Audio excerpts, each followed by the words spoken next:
दोस्तों आज हम पढ़ रहे हैं एक और नया आर्टिकल का टाइटल है फियर ऑफ डेथ यानी कि मौत का डर। हर इंसान को मौत का डर सताता है, ना जाने कब किसको मौत आ जाए। सिंपल कहने के लिए है तो चलिए हम क्या करेंगे, हम इसको ट्रांसलेट करने वाले हैं इंग्लिश से हिंदी में और सीखेंगे बहुत सारे नए वर्ड मीनिंग और साथ में कुछ ह्यूमन एक्सपीरियंस भी हम देखेंगे कि लोगों को आखिर मौत का डर लगता क्यों है, उससे कैसे बचा जा सकता है। इसके कुछ एक दो पॉइंट आपको मिल जाएंगे यहाँ पे।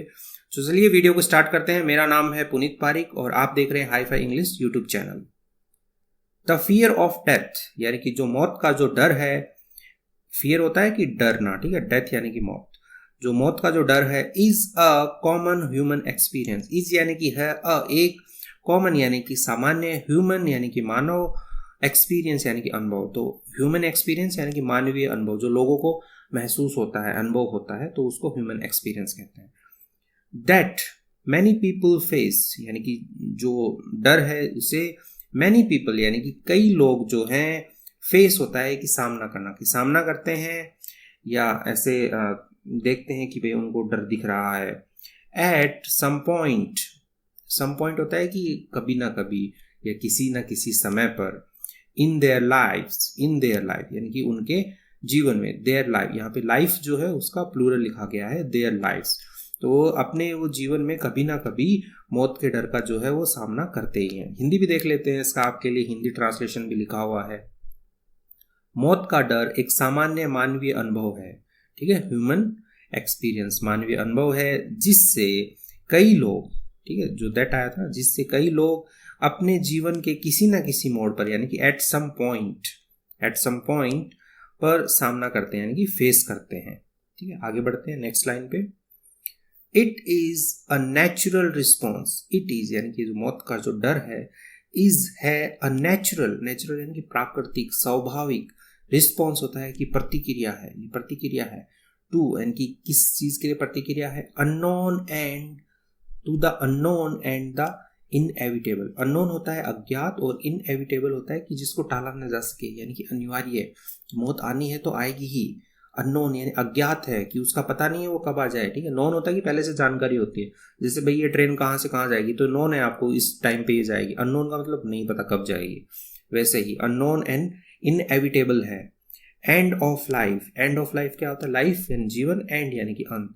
एंड ऑफ लाइफ यानी जीवन का जो अंत है वो अनिवार्य है और अज्ञात है, ठीक है। हिंदी भी देख लेते हैं इसका। यह जीवन के अज्ञात और अनिवार्य अंत के प्रति प्राकृतिक प्रतिक्रिया है, यानी कि स्वाभाविक प्रतिक्रिया है कि ऐसा होगा ही। ये बच्चा बड़ा होगा, फिर ये डिग्री वगैरह लेगा और लास्ट में बूढ़ा होके RIP यानी कि रेस्ट इन पीस, ठीक है, वो मतलब उसकी शांति में चला गया उसकी आत्मा। द फियर ऑफ डेथ यानी कि जो मृत्यु का भय है, डर है। Often stems from uncertainty. Often होता है अक्सर, ठीक है। स्टैम्प होता है कि प्रकट करना या प्रकट होना, उत्पन्न होना भी आप कह सकते हो। उत्पन्न होता है, पैदा होता है। फ्रॉम यानी कि से, किससे वो पैदा होता है, डर किस चीज से पैदा होता है। अनसर्टेनिटीज यानी कि अनिश्चितताएं जो होती हैं, अस्थिरताएं जो होती हैं। अबाउट यानी कि के बारे में, के विषय में। What happens after we die, ऐसी अस्थिरताएं होती हैं कि व्हाट हैपन यानी कि क्या होगा, ठीक है। हैपन मतलब होता है होना। व्हाट हैपन क्या होगा, आफ्टर यानी कि के बाद, वी डाई यानी कि हमारे मरने के बाद क्या होगा, और या फिर the fear of losing our loved, आगे नीचे वन भी लिखा हुआ है, लूजिंग लव्ड वन, ठीक है। तो जब फियर जो डर है ऑफ किसका, लूजिंग यानी कि खोने का, लूज होता है कि खोना, ठीक है, लूजिंग खोने का।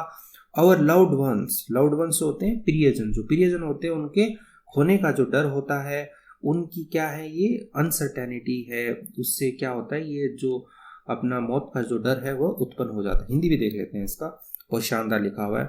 मौत का डर अक्सर हमारे मरने के बाद होने वाले हालात के बारे में अनिश्चितताओं यानी कि अस्थिरताओं, अनसर्टेनिटी से, या हमारे प्रियजनों को खोने का डर से उत्पन्न होता है, ठीक है। अपने प्रियजन है जिनको उन्होंने खो दिया, देखो फियर ऑफ डेथ तब उत्पन्न हो जाता है, ठीक है। उत्पन्न होना यानी कि stems.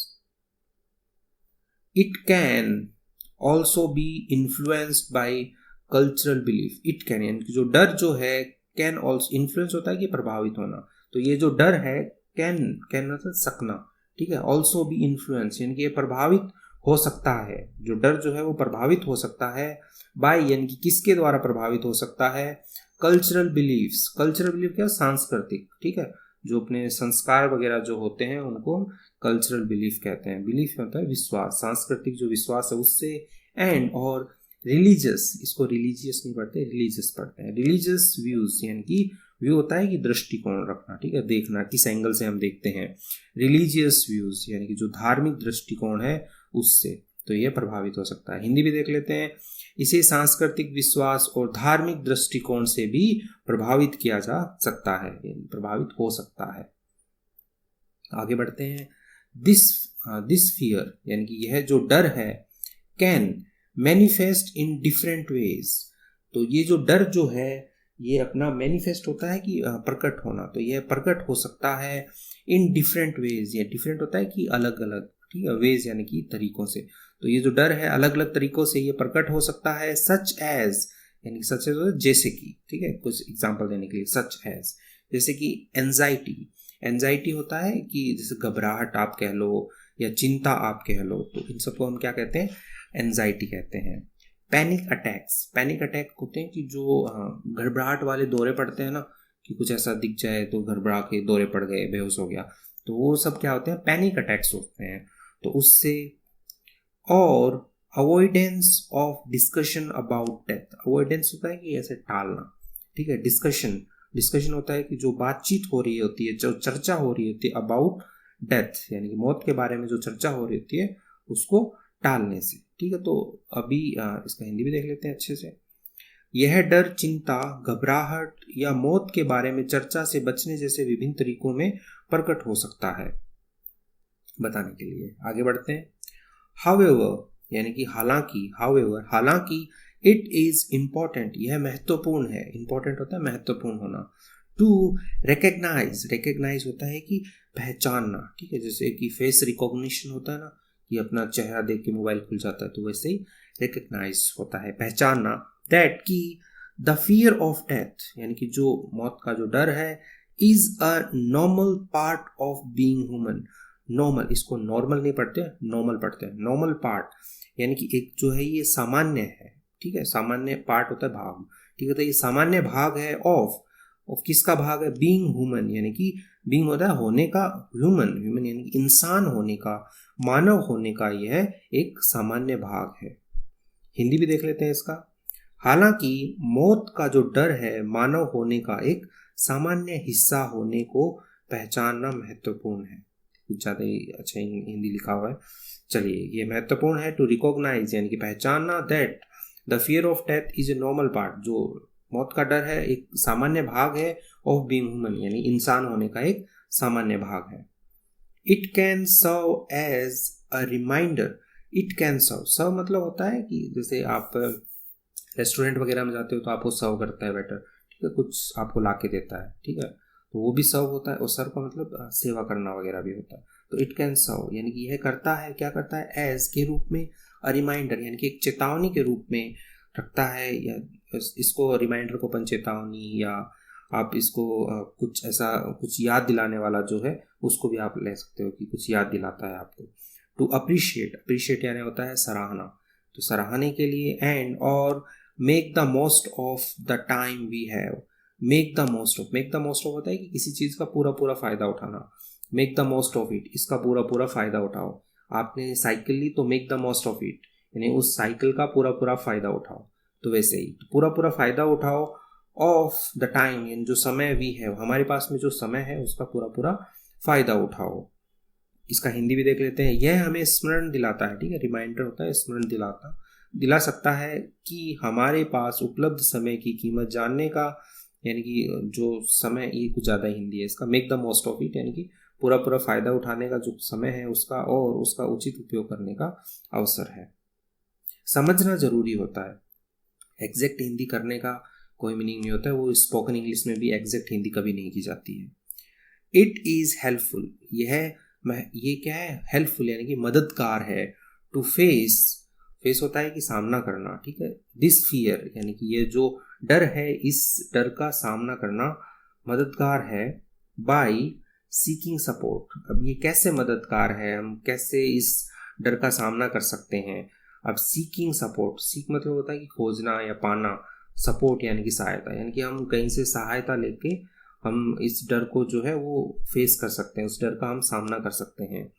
Discussing our concerns, discuss होता है कि चर्चा करना, आवर कंसर्न्स यानी हमारे जो चिंताएं हैं उनकी हम चर्चा कर सकते हैं। एंड और फाइंडिंग वेज, फाइंड होता है पता लगाना, ठीक है, फाइंडिंग वेज यानी कि रास्तों का पता लगा के, टू एम्ब्रेस लाइफुली, एम्ब्रेस होता है कि स्वीकार करके, लाइफुली यानी कि पूरा जीवन जो है उसको हम स्वीकार कर सकते हैं रास्तों का पता लगा के। तो ये कुछ बता रहे हैं कि तरीके हैं इस डर से बचने के।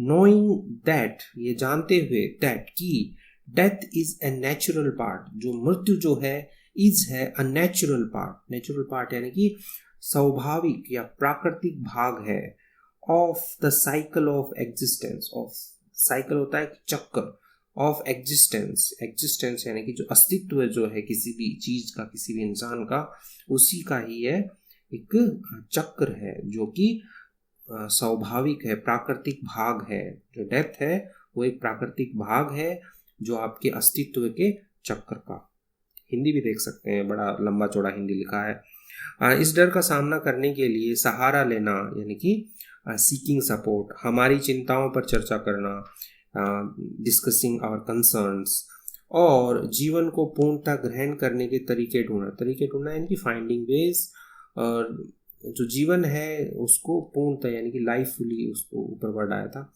जानते हुए कि मौत अस्तित्व के चक्र का एक प्राकृतिक हिस्सा है। जो मौत है, डेथ जो है, अस्तित्व यानी एग्जिस्टेंस, जो साइकिल है, प्राकृतिक हिस्सा यानी कि नेचुरल पार्ट है।